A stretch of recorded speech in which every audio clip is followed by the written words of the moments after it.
we are at the National Press Club with Sarah Lee Whitson from Dawn, and it's a very exciting day because they just filed a lawsuit to get the U.S. to obey its own laws. Since 1997, our country has had a law called the Leahy Law, which prohibits the State Department from giving aid to foreign security forces that have committed gross violations of human rights.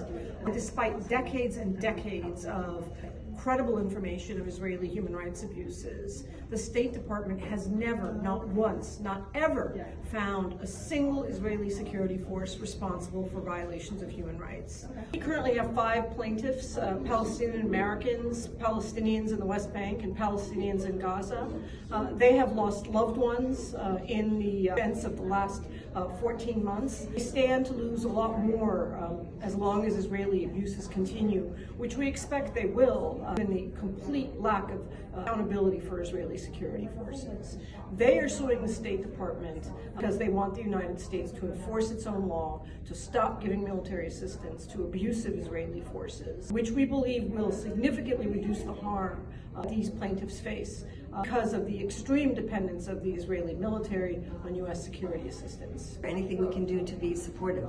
The first thing you should do is demand that the State Department abide by the laws of this land. Even if you don't care about Israel and you don't care about Palestine, you should care that our government is opting out of obeying the law, even though it expects all of its citizens to obey the law. We are here with Ahmed Moor, who is one of the plaintiffs in this lawsuit. You are from Gaza?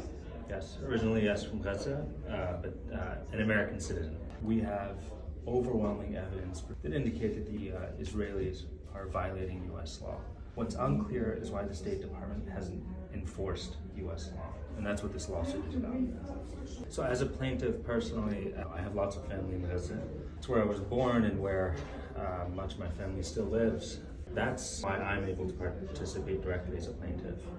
The hope, however, is that by compelling the State Department to enforce U.S. law, the Leahy Act, we can stop the genocide.